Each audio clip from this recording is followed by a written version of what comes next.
22 Digital ya lo puedes descargar desde tu celular y disfrutar del mundo del arte y la cultura nacional e internacional. A un solo clic, tendrás acceso a artículos sobre artes vivas, música, letras, ciencia, tecnología, cine y televisión. Y estés en donde estés, podrás acceder a la programación de Canal 22 en tiempo real. App Noticias 22 Digital, porque la cultura ahora está en tus manos. Disponible en iOS y Android.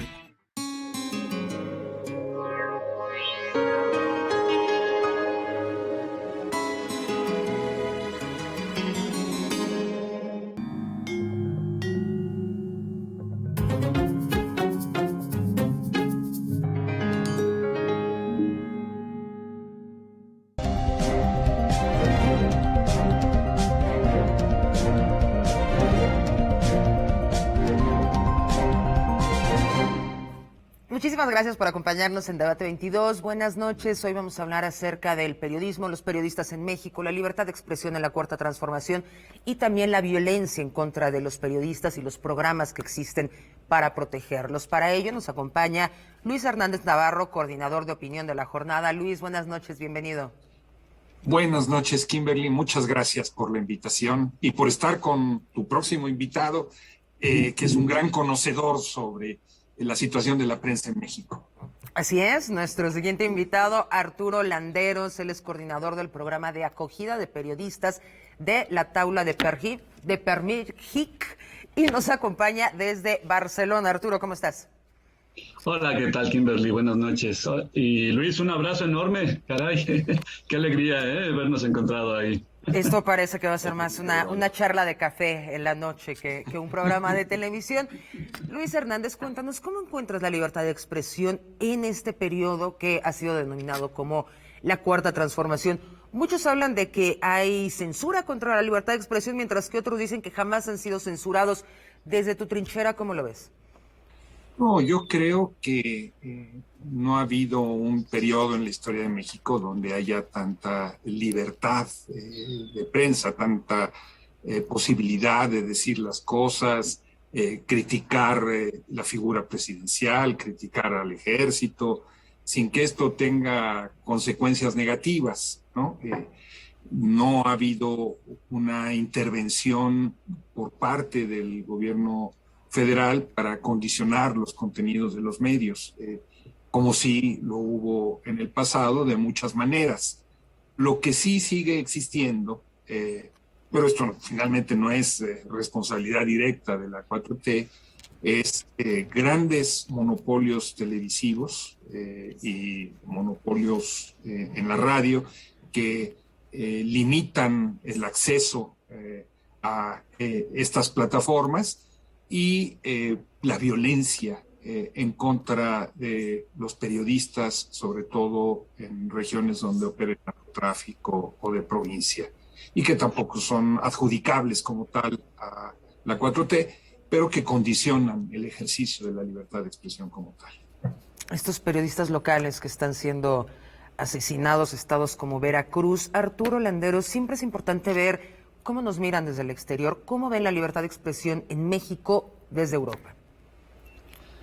Sí, bueno, a ver, tendríamos que hablar que un programa como en el que yo me encuentro coordinando, ¿no? Un programa de acogida temporal para periodistas en Barcelona, ya su propia existencia, bueno, es una señal de que la situación de los periodistas en México, pues bueno, no va del todo bien, ¿no? Estamos hablando de una situación que si bien se contabiliza desde el año 2000, pues estamos cerca de 142 periodistas que han sido asesinados hasta este año, ¿no? Hasta 2021. Y que de alguna manera, bueno, una cuestión son los asesinatos, otra cuestión son las agresiones que puedan ir cometiendo, pues bueno, cada vez con mayor frecuencia también, porque si bien coincidió con Luis, ¿no? Que a nivel federal, ¿no? O sea, el Ejecutivo, bueno, mantiene un debate abierto con los medios, ¿no? O sea, unos señalamientos así. Creo que también es verdad que hay esa libertad de expresión, ¿no? Y creo que se reconoce un poco a nivel internacional, ¿no? Pero sí, cuando vamos municipio por municipio, alcaldías, ¿no? En lugares como Guerrero, Veracruz, Tamaulipas, pues bueno, la situación cambia un poco, ¿no? Ahí sí pues sí es más fácil encontrarte a periodistas que han tenido que ser desplazados, ¿no? Internamente primero, ¿no? Y luego al extranjero.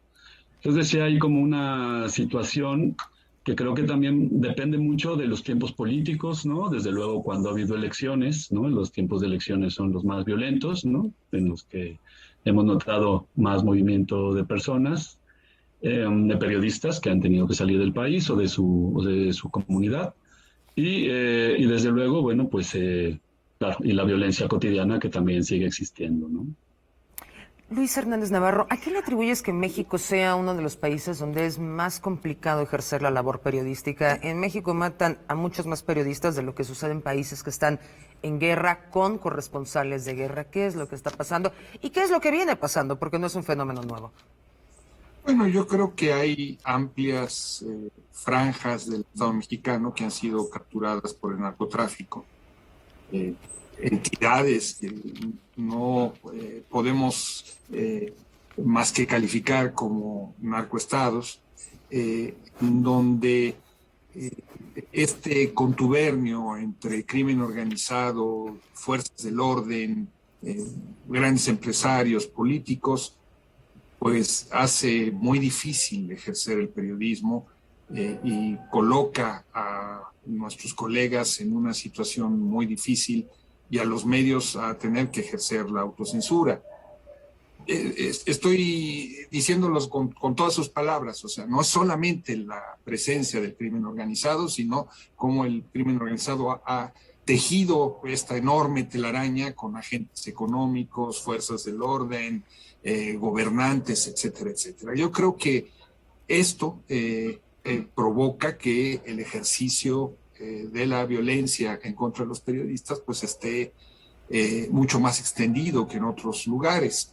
Y esto se complementa con un segundo aspecto, y es cuando han habido agresiones a los periodistas, desde asesinatos hasta persecuciones, amenazas, que hay que decirlo, en muchas regiones son el pan nuestro de cada día y que obligan a los periodistas a autorregularse, que informan y que no informan, y a poner sobre la mesa si vale la pena decir una cosa o no vale la pena, y también a los dueños de los medios de comunicación.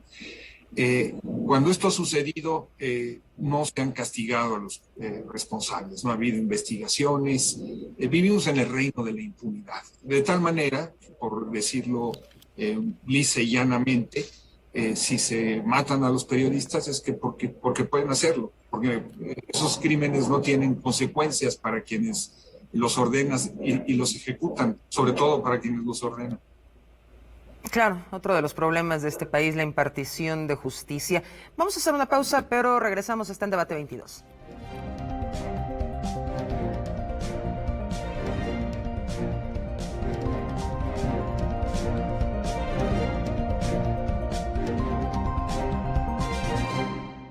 Somos el Tribunal Electoral de la Ciudad de México. ¿Sabías que contamos con una defensoría pública, gratuita y abierta a la ciudadanía? Conoce cómo hacer valer tus derechos político-electorales en elecciones y procesos de participación ciudadana en pueblos, barrios originarios, comunidades indígenas y colonias de la ciudad. Contáctanos en defensoriaelectoral.tsdmx.org.mx o al 55 53 40 46 41. Tribunal Electoral de la Ciudad de México, garantizando justicia en tu elección. Conéctate a Canal 22. Forma parte de nuestra comunidad a través de Instagram, Facebook y Twitter, donde miles de personas comparten gustos y opiniones de la programación. Aquí encontrarás noticias, estrenos, novedades acerca de los programas, información de los conductores y mucho más. También nos encuentras en YouTube, donde podrás disfrutar de nuestros programas las veces que quieras. Canal 22, el canal tendencia en la cultura de México y el mundo.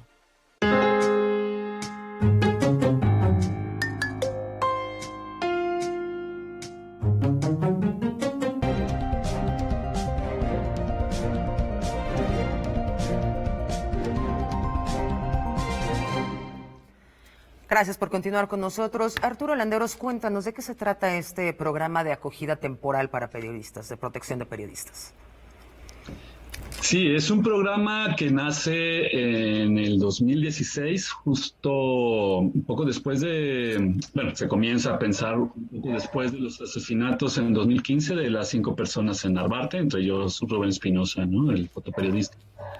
Que de alguna manera acá tuvo mucha repercusión. Igual fue el tiempo en el que estaba ocurriendo todo, había muchas miradas en México, acaba de pasar a Ayotzinapa. Entonces, bueno, fue una situación que ya fue bastante límite, ¿no? Era algo que para las personas que vivimos en Barcelona, bueno, las personas migradas desde México, pues bueno, era una situación así como algo hay que hacer, ¿no? Porque veíamos la situación bastante grave y pensamos, bueno, cuál es la aportación que se puede, ¿no? Y salió el programa también, hablándolo con el Ayuntamiento de Barcelona, que pudo darnos un poco el apoyo, ¿no? Para echarlo a andar.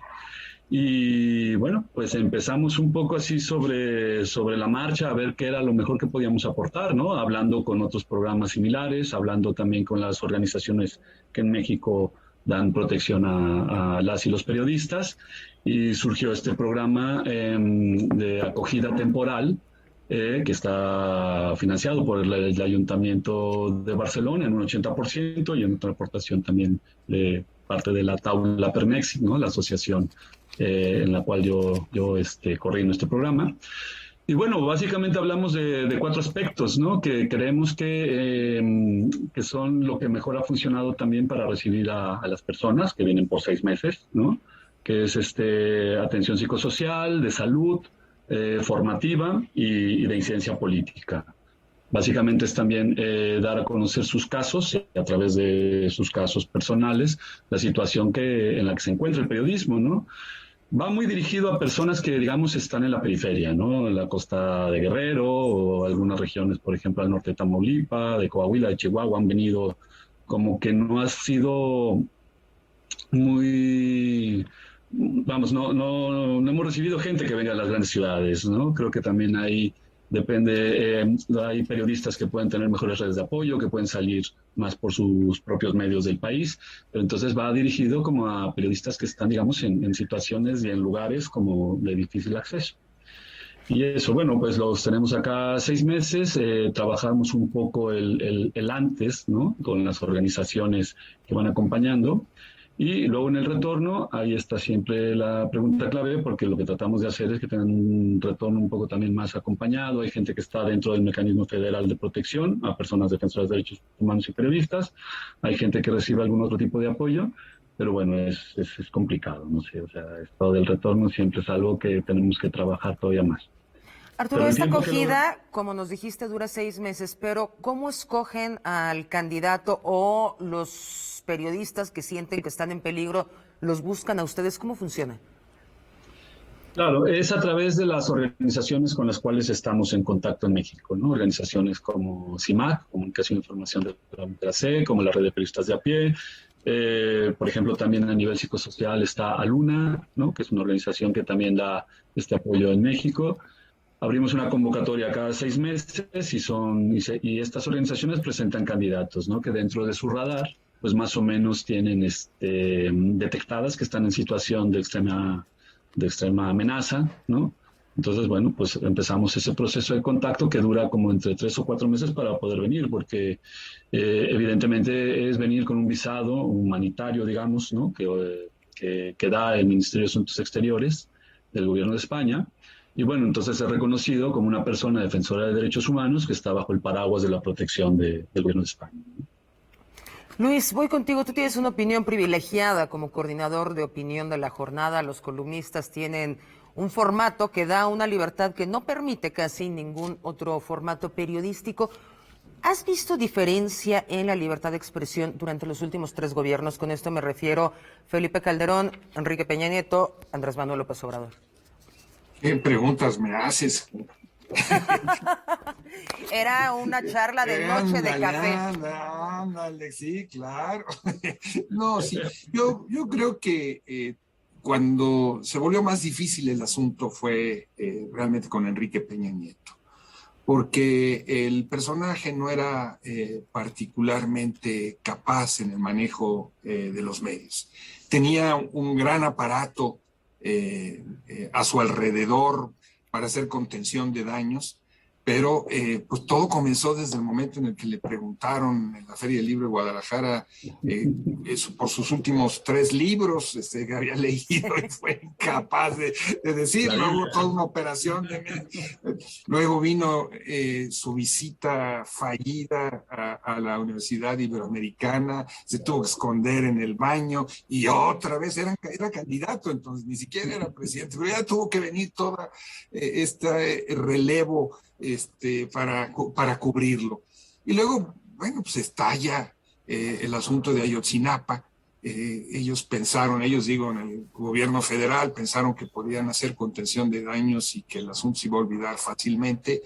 Y bueno, seguimos hablando de Ayotzinapa después de tantos años trágicamente, ¿no? Y Ayotzinapa fue como una radiografía de ese México del que hablaba hace un momento, de ese México. El crimen organizado había capturado al Estado. Vino la Casa Blanca y me puedo seguir una tras otra. En todos estos elementos, Neto no tuvo nunca el temple, el valor, la inteligencia para enfrentar las preguntas de los medios, comunicar lo que tenía que comunicar. Sus equipos tuvieron que entrarle al relevo para rescatarlo y por supuesto pues vimos este mundo de presiones desde ahí de todo tipo y de toda naturaleza, tratando de cuidar al ejército, ¿no? Tratando de desviar la atención sobre los problemas. Yo diría que en él es en donde ha sido más difícil ejercer la libertad de prensa. No se dejó de ejercer, por supuesto, pero ahí el mundo de las presiones me parece mayor. ¿En el sexenio de Calderón? En el sexenio de Calderón también, pero estaban los hilos más sueltos, ese es el asunto. Calderón fue un personaje también como de opereta, un personaje fallido. Recordemos cómo lo representaban los caricaturistas cuando se puso en Michoacán al frente de la lucha en contra del narco con su casaca militar que le venía grande y su sombrero 4 estrellas. Era un personaje chusco, era un personaje que muy rápidamente, sea cierto o no sea cierto, comenzó a correrse la versión de que era alcohólico. Que hasta la fecha prevalece. Pues todo lo tiene la culpa Bacardí, perdón por el comercial, pero ¿qué le vamos a hacer? Permanece esa imagen, puesto, pero no tuvo, me parece, esa capacidad de presión y de músculo que sí tuvo Peña Nieto. Finalmente, los priistas saben ejercer ese oficio de la seducción y del control, creo que con muchas más tablas de lo que supieron hacer en su momento. Tanta experiencia. Incluyendo la señora Marta, en tiempos de Vicente Fox, que fue quien finalmente tomó el control de los medios de comunicación, ¿no? Vamos a hacer otra pausa, pero ya regresamos. Está en Debate 22, no le cambie.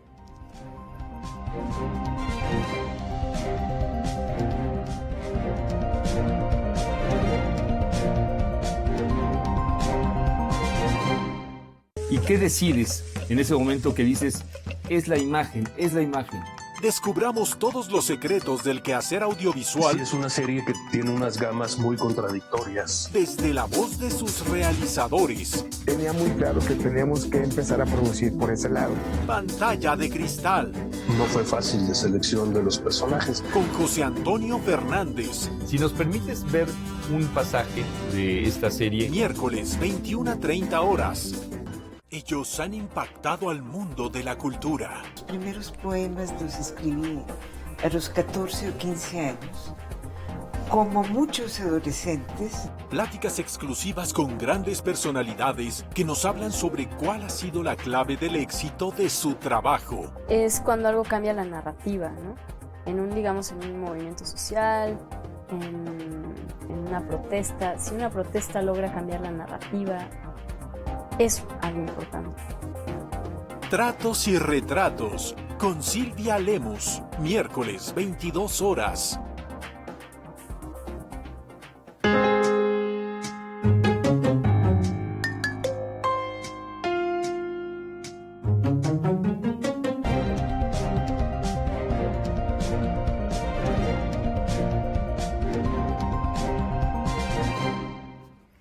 Arturo, regresamos contigo. Cuéntanos cómo funciona un programa de acogida de periodistas. Ustedes, por ejemplo, reciben, supongamos el próximo lunes, a un periodista de Guerrero. ¿Qué es lo que va a recibir estando con ustedes? Mira, y lo has dicho bien porque ya se ha dicho de paso, o sea, Guerrero vive una situación tremenda, ¿no? También hemos recibido a lo largo de 5 años a 12 periodistas. ¿Cuántos? Y 12. Ok. 12 periodistas, básicamente casi el mismo número de hombres y mujeres, pero han sido 5 personas de Guerrero. Y Guerrero actualmente vive una situación tremenda también, o sea, en todo el gobierno de Héctor Astudillo han sido asesinados 8 periodistas, y justamente Iguala, una de las ciudades también así más emblemáticas de esto, vive un desplazamiento de periodistas que ha sido como muy denunciado. Bueno, unas situaciones tremendas, ¿no? Entonces, claro, a ver, lo que tratamos de hacer nosotras cuando están ya aquí los periodistas, pues es darles una cierta especie de autonomía, ¿no? O sea, un espacio también de respiro que llamamos, pero bueno, claro, que puedan recuperar un poco la cotidianidad de la vida en cierta normalidad, ¿no? Salir a la calle sin tener que mirar quién viene atrás, ¿no? Que son cosas que nos comentan, así como que de repente salir y ir viendo, sentarse en un bar, ¿no? De cara a la entrada. Actitudes que muchas veces cuesta también así como decir, bueno, relajémonos. Una vida ¿no? sin Porque miedo, ¿no? Una vida sin miedo, completamente, ¿no? Y una vida también a veces es que hay que decirlo todo, incluso de poder disfrutar, ¿no? Barcelona al final de cuentas es una ciudad que es muy caminable, ¿no? Creo que todo el mundo aquí la conoce. Y es el espacio también así como para decir, bueno, mira, o sea, quieres, vamos, haz lo que tú quieras hacer, ¿no? Lo que nosotros te pedimos un poco es que, bueno, pues recibas un poco de terapia, ¿no? Tratar de hablar de la situación que se está viviendo. La verdad es que la gente llega con muy mala salud, ¿no? O sea, con cuadros de ansiedad, con cuadros también así, pues bueno, muy depresivos también, y que es algo que obviamente un periodista de los que recibimos, pues no suele acercarse a estos espacios terapéuticos en México. No suele acercarse a cuestiones de salud, o sea, ha habido ocasiones que aquí pues han enterado que tienen enfermedades crónicas o cuestiones así, muchas veces producto, ¿no? del estrés que están viviendo. Entonces, bueno, toda esa revisión, incluso hay cuestiones a veces tan sencillas, ¿no? Como ir a una clase de yoga y poder entonces reencontrarse con el cuerpo, ¿no? Estas cuestiones también así más terapéuticas, físicas, cuestiones nutricionales. De alguna manera también esto, por muy sencillo que se oiga, sirve un montón. Claro, ya las cuestiones más políticas, ¿no? Porque al final de cuentas también aquí hay un punto de denuncia importante. Pues bueno, no sé, o sea, podemos ir al Parlamento Europeo en Bruselas y poner en contacto con eurodiputados que están en la delegación Unión Europea-México, como para que sea un tema también a debatir, ¿no? De hecho, este año también el presidente de la delegación UE México incluyó dentro de las peticiones por la revisión del acuerdo económico, ¿no? Entre las dos regiones, pues bueno, la protección a los periodistas, lo incluyó en el debate. Otra cosa es que haya quedado, ¿no? Pero es un poco también así las cuestiones que intentamos hacer ahí. Lo mismo también decíamos, ¿no? Como son periodistas que vienen a veces también autodidactas, ¿no? Que se han formado un poco en el quehacer periodístico de periódicos que son muy, muy locales, ¿no? A veces así como de un pequeño municipio, ya decimos de Guerrero, de Veracruz. Entonces, bueno, claro, algo de formación también en temas periodísticos, ¿no? Y sobre todo Arturo, cuando llega un periodista con ustedes, ¿ustedes de qué se hacen cargo? ¿De los pasajes aéreos? ¿Le dan una cuota para vivir? ¿Qué le dan? Todo lo que podemos. Les damos un piso, pagamos los servicios del piso, ¿no? O sea, todo lo que tiene que ver con el transporte, todo lo que tendría que ver para tener una vida normal, ¿no? En una ciudad normal, y les damos una manutención también, ¿no? Un dinero en efectivo también para que lo gasten en las cosas de la vida cotidiana, ¿no? Y claro, desde luego los vuelos y todo esto, sí. Luis, regreso contigo. En estos 3 años de gobierno ha habido un tema muy importante para los medios de comunicación, que ha sido la falta de publicidad gubernamental, que se veía a manos llenas, por ejemplo, en el sexenio pasado. ¿Cómo crees que esto ha impactado a la industria? Déjame hacer antes brevemente un comercial, Kimberly, y es que he tenido la oportunidad de conocer la experiencia de la Taula, de conocer a colegas que han estado allí, que han regresado, y el trabajo que hacen es extraordinario. Es realmente un santuario que permite a los colegas afectados sanar parte de sus heridas, cargar pilas y regresar de nuevo a la batalla periodística a fondo. Es una experiencia que bueno que se está dando a conocer.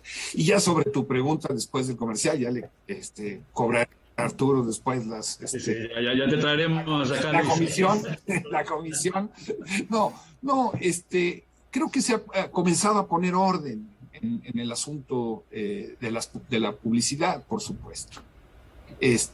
Porque era un asunto muy desordenado, muy poco transparente, y es un asunto que ha comenzado a ponerse orden desde el punto de vista del gobierno federal, pero no desde los gobiernos estatales que siguen operando como tal, ni no necesariamente desde algunas secretarías del gobierno federal que tienen su propio manejo y su propio juego de prensa, donde esto implica no solamente el manejo de la publicidad, pero lo que hemos visto en lo inmediato es que buena parte de la oposición en este país se expresa hoy a través de la prensa escrita, estoy hablando de la prensa de derecha, que las matrices de opinión críticas se construyen desde ahí. Esto es muy interesante porque se dijo en algún momento que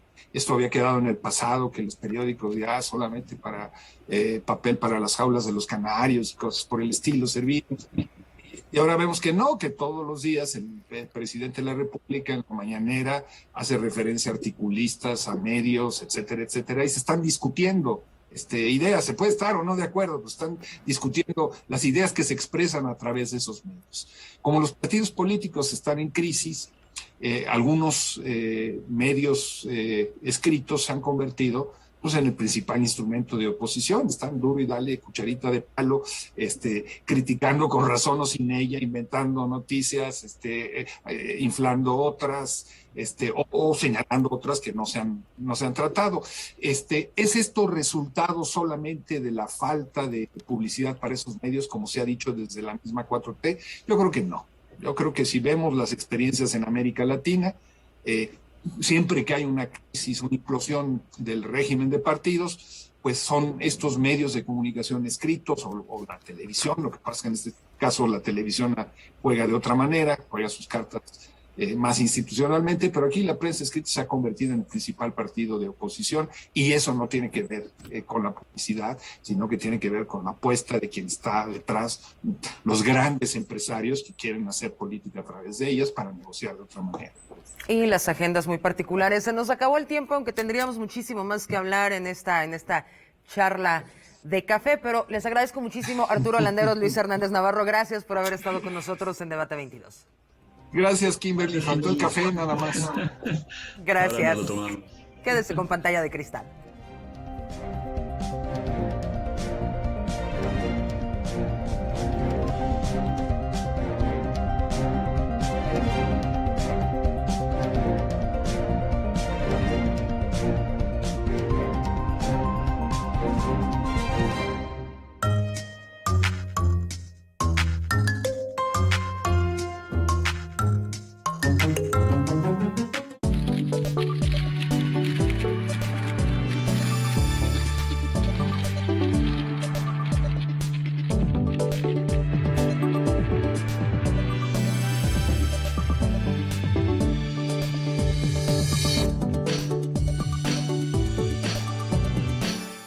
¿Aún no cuentas con la app Noticias 22 Digital? Ya la puedes descargar desde tu celular y disfrutar del mundo del arte y la cultura nacional e internacional. A un solo clic, tendrás acceso a artículos sobre artes vivas, música, letras, ciencia, tecnología, cine y televisión. Y estés en donde estés, podrás acceder a la programación de Canal 22 en tiempo real. App Noticias 22 Digital, porque la cultura ahora está en tus manos. Disponible en iOS y Android. Canal 22 presenta lo mejor de la cinematografía y su público lo sabe. Salga de aquí. En 2020, más de 15 millones de personas vieron cine en Canal 22 a través de sus diferentes barras. Cineteca de culto. No me provoques, que todavía no sabes de lo que soy capaz. Cinema de 5 estrellas. Are you feeling better now? Cinema 22 mexicano. No sabe lo que se está metiendo. Lo usó. Por accidente nada más. Muestra internacional de cine de la Cineteca Nacional. ¿Qué prefieren? ¿Recortar o ser recortados? Zona D. Cine de autor. ¿T'as couché avec lui? Oui. ¿C'était comment?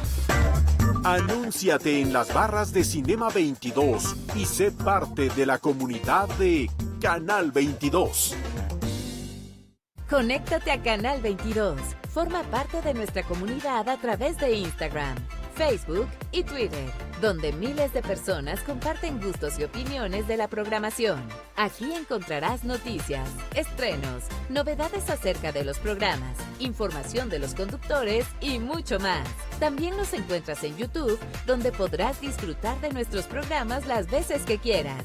Canal 22, el canal tendencia en la cultura de México y el mundo.